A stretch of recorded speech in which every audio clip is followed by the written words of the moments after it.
Hey guys, it's Sammy. Welcome back to my channel, and today we are going to be talking about Harry Potter and the Chamber of Secrets.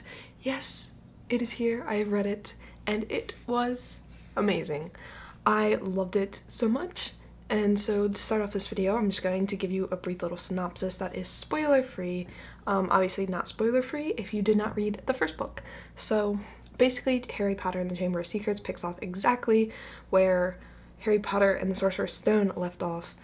Harry goes home for summer and stuff goes down, and then they go back to school, and there is sort of this mystery around the Chamber of Secrets reopening, and some scary stuff has been happening to some of the students, and it's obviously up to Harry and his friends to solve the mystery.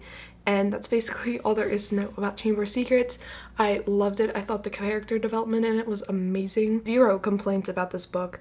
Well, I have one, but it's basically the same complaints I had in the previous video. But yeah, that's really all I have to say about that. Harry, Ron, Hermione, amazing characters. Some new characters like Ginny got to shine in this, and that was super fun. So yeah, without further ado, let's get into the spoilery section. So if you haven't read Harry Potter and the Chamber of Secrets, once again, I will say go read it. It's super great.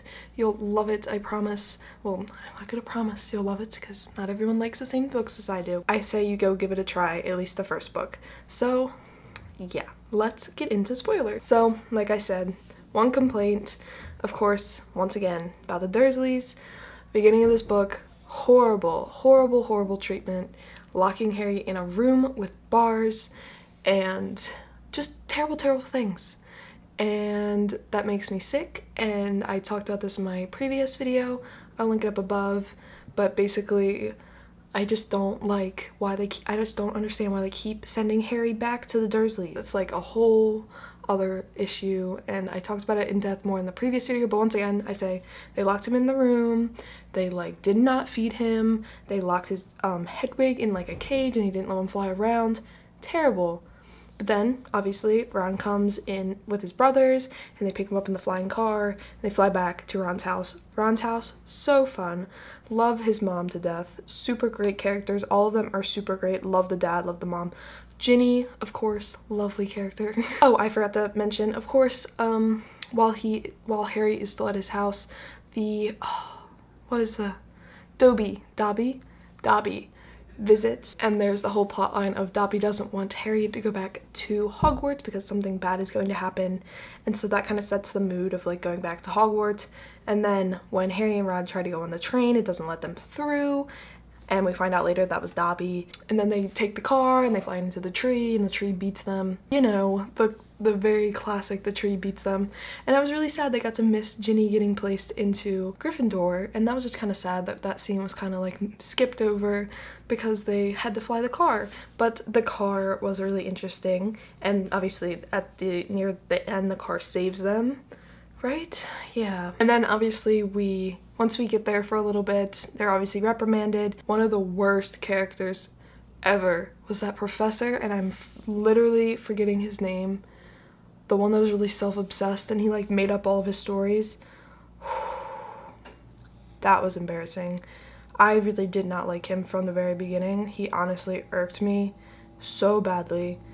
I could not stand him. So he was like super annoying the whole time, but he replaced Professor Quirrell from the first book, and he was just horrible. I did not like a single second of being in his class or reading anything about him because he honestly really bothered me. And I'm totally forgetting his name, but I think you all know who I'm talking about. Harry continues to play Quidditch, and then obviously everyone's favorite bad evil character, Draco Malfoy, is obviously the Seeker for Slytherin because of course he is, and he sucks at it, which no one's surprised. And then obviously the big part of the Harry Potter and the Chamber of Secrets is obviously the Chamber of Secrets. So in this book we find out Harry speaks Parseltongue, which is why in the first book that he talked to that snake, and the snake came out of the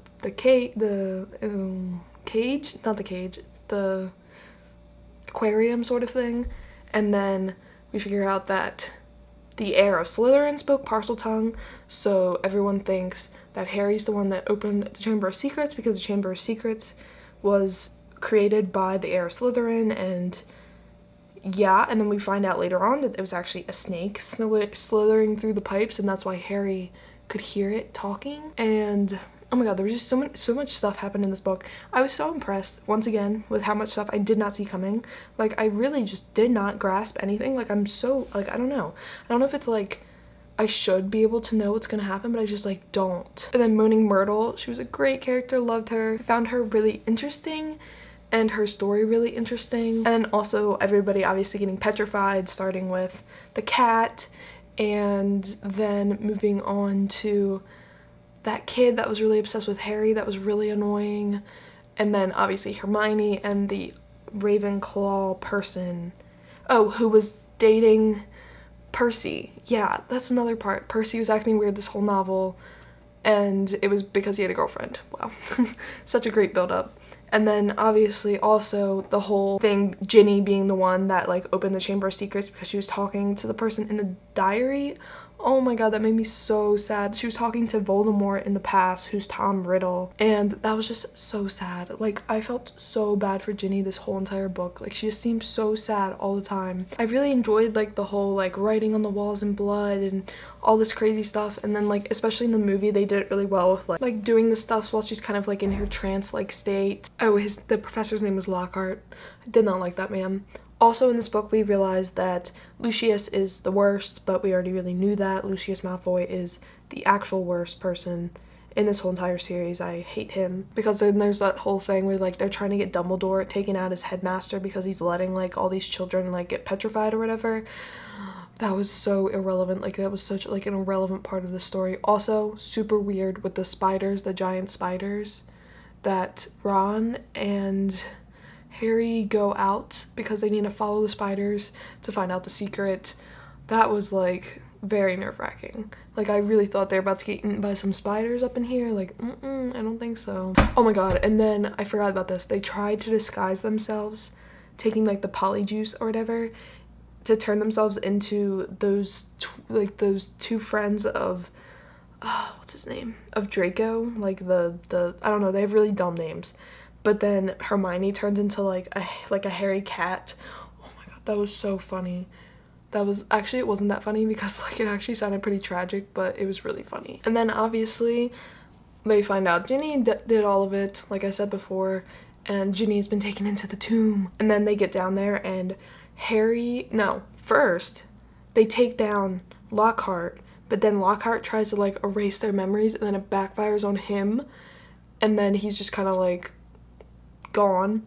And then Ron kind of like stays with him, I think, or like rocks fall and they get separated, and then Harry goes and takes on Tom Riddle by himself, and that's a whole thing because it delves deeper into like his parents, and like, you don't know everything, but like he doesn't know everything probably, and it kind of just talks about that more.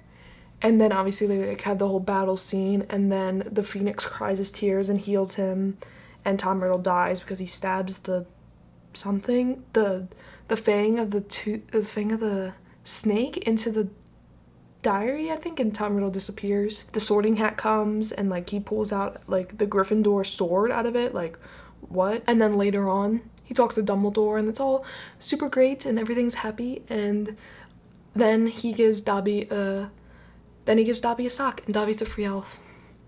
And yeah, that's basically Chamber of Secrets in a nutshell. I think I really liked this like book. I think I liked it more than the first one just because, I don't know, it was just so much fun.